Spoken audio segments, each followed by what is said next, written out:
Serie took one look at the script for what will happen to her character in the Foundation Festival arc and told the creators, this is not a fitting in for the great mage Serie, aka the Feet Goddess. If you are new to this channel, we like to have some fun here while we analyze the most compelling parts of anime. So for this video, we will be analyzing what will ultimately happen to Serie in the Foundation Festival arc in Frieren Beyond Journey's End. Will she be yeeted from this world, or will she remain in one piece? And what will ultimately be the biggest takeaway from this arc? And make sure to check out my previous Frieren videos. This one ties in Frieren's biggest themes and how it's being under attack in this very arc. Check out my Fern and Stark video, my U-Belt and Land video to see where their characters end up by the arc's end. And check out my other great Frieren videos where you get a general profile on Frieren's most beloved characters. So let's jump right into the video. What makes this arc so compelling for what may happen to Serie is the fact that it is possible to yeet someone as powerful as Serie. This scene with Stark introduces that very idea, that given close enough distance and catching someone by surprise like assassins do, someone as powerful as Frieren can be taken down by a warrior like Stark. The arc has done a good job at muddying the waters by introducing contradicting context. On one hand, Frieren says she can never imagine defeating Serie. At the same time, she acknowledges that Serie is acting very cautious, even bringing in multiple bodyguards. Once again, Frieren and Serie herself say that this assassination attempt is pretty much futile. On the other hand, Sense asserts that Serie knows that warriors are natural weaknesses for mages. Your mortality is a very scary thought, even for someone as powerful and long-living like the Feet Goddess. It's kinda hilarious rereading the arc up until the indefinite hiatus because it really does seem like Yamada Kanehito and the other creators are not fully sold on where they want the story to go. And so, it makes sense to leave so many different doors to open to make it make sense in whatever direction of their choosing in the end. I have a lesson in mind for what I think it will be and what will ultimately happen to Serie.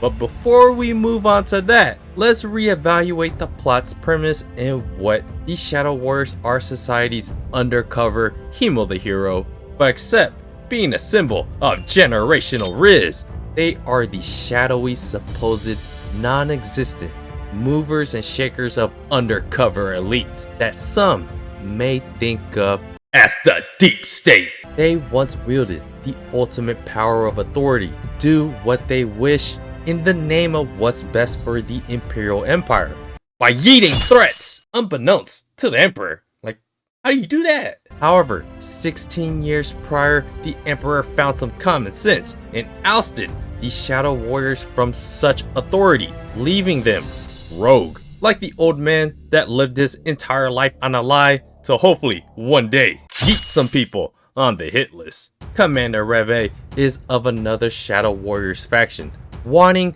to yeet the Feet Goddess, and ain't nobody yeeting our Feet Goddess. It is rumored that it was he who defeated the elf, the great mage Minas the Witch, 20 years prior. And what we know about Minas and the fact that Strit now has the emblem of the great mage given by Commander Reve for some reason, Minas represents the character of what Serie could be if gone tyrannical. And that's the problem. It has yet to be revealed outright why Commander Reve wants to yeet Serie, but given the context clues that they want to get rid of magic completely, it's quite possible that their aim is to give the common man a chance to compete against those with such great power.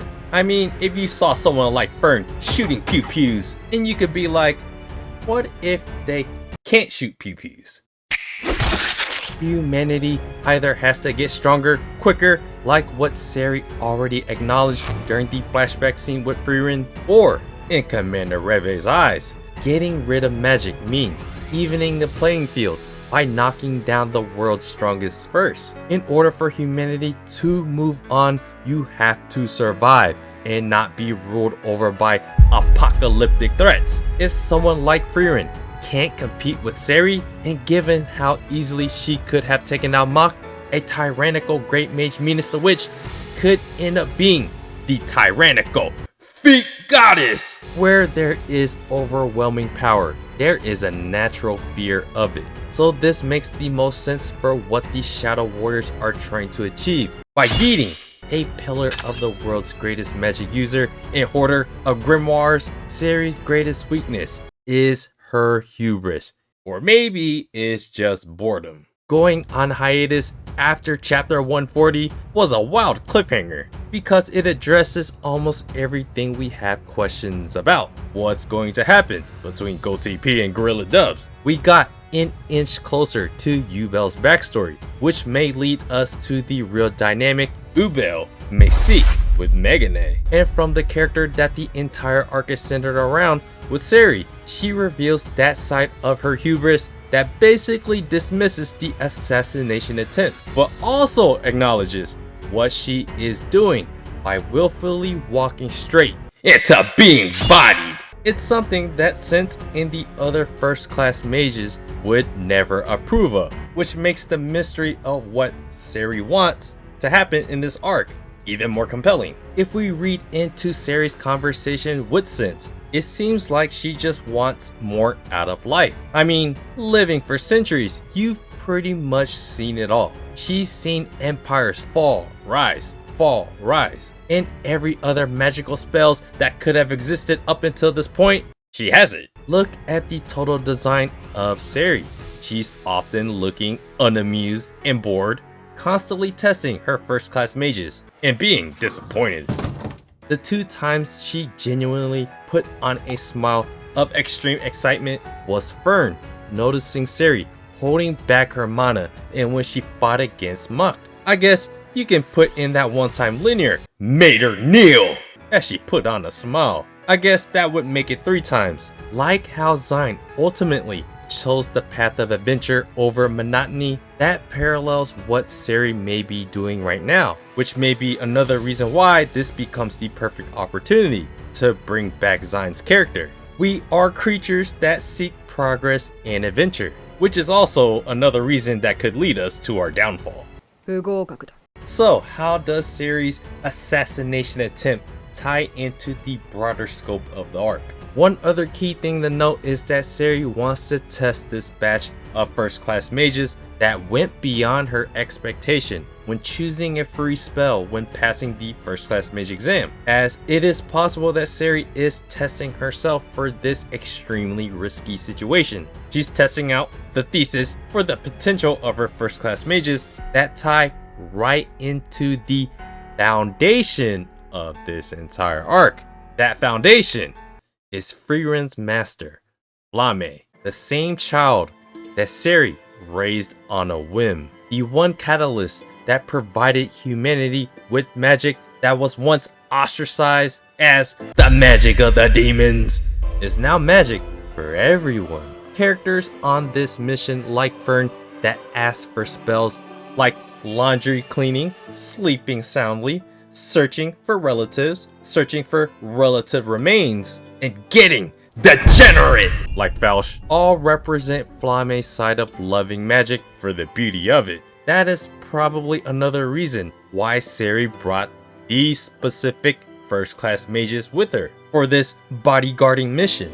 This is an arc that pits Serie's gatekeeping perspective of magic that she denied Flame's request of continuing teaching the Empire magic after she passed away, versus Flame and Frieren's perspective of living as mages in times meant for peace. There was a reason why Methode was sent with Ganal during that Divine Revolte arc, because Serie holding the flower, and likely showing another piece of evidence that she acknowledges that mages that just left the fight might not exactly result in a peaceful outcome.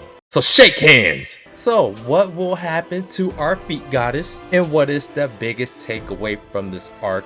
What will that be? In this arc, we have Shadow Warriors that want to yeet Serie with Serie's group acting as bodyguards. We have these special magic forces that are trying to uphold peace during the assassination attempt, with Captain Frieren potentially having her own agenda. Maybe she wants to yeet Serie too, which was semi-teased in this manga panel. This entire arc, in my opinion, is the bigger picture battle over whether magic is a net good or a net bad. Even Flame acknowledged that. Does humanity deserve magic to enjoy its beauty of that symbol of the flower? Or is Serie right that magic was to be gatekeep this entire time for only the few deemed worthy?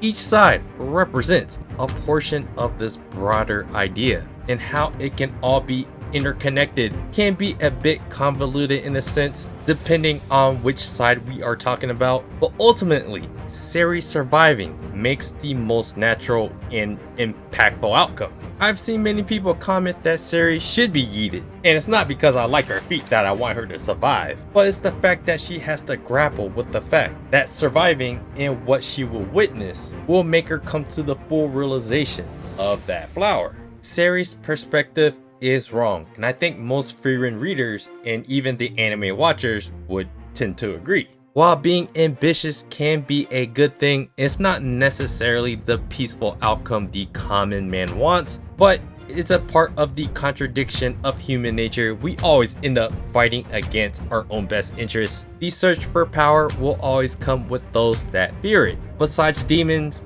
and like demons, the elf lifespan is humanity's greatest fear as well. Serie could end up living another 1,000 years searching for even more power, which would mean humanity's progress will always be chasing her to match it out of pure survival, like they have done against the Demon King, and like how Frieren spent her entire life after Flame passed away to store super secret underhanded surprise for the Demon King.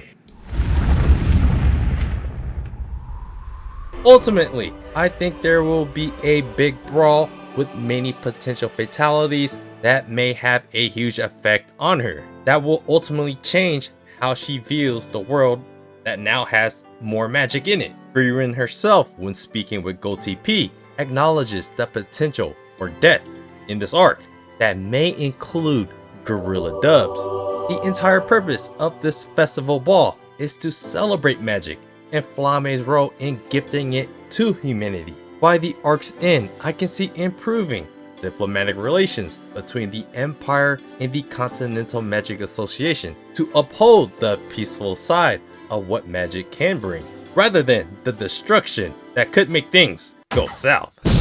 Building diplomacy once the Shadow Warriors, at least those under Commander Rebe, are completely reprimanded, of course. As a bonus, let's also explore if Serie does get yeeted by the Shadow Warriors. Another great mage being taken down doesn't just mean it stops with her. There are likely other Commander Rebe Shadow Warrior types out there that want to eliminate magic too. So Frieren is naturally always going to be a target. To put it simply, the MC ain't dying, and especially the one that champions Flame's outlook on life, that she is a mage meant for peace and want its beauty of that flower to be rizzed for generations. But that's more from a logical storytelling side of things. But how this also still ties into the same lesson. If Serie does survive, Serie actually passing away can also be like a passing of the torch scenario for Frieren and Flame's way of thinking. How that ideology can still win out. Serie can die acknowledging outright that Flame was right all along. It could be sent out of all people to uphold the next iteration of the Continental Magic Association and be that diplomat of peace. So in this sense, Serie can pass away, given the same lesson with Frieren being the last great mage that we know of, that is the champion of peaceful magic for everyone. I think it's that acknowledgement that Serie's thinking being wrong, being the greatest lesson that comes out of this arc, and how there will be some compromise that comes out of that, because having ambition, progressing, is something natural to humanity. So in the end, I I kinda cheated with my prediction here by playing both sides. But Serie dying or not dying, it can both make sense, as long as that lesson just comes down to Serie acknowledging that Flame was right, and that her outlook on magic does have its flaws, fostering more chaos than peace rather than the opposite. Okay, you guys got me. I really like the feet goddess, but she's like my Gojo of the series, and we all know how that ends. So yeah guys, let me know what you guys think. What will happen to Serie in this arc? Will she survive? Will she not? And what will be the biggest lesson? This is a safe space for you guys. Yeah, let me know what you guys think.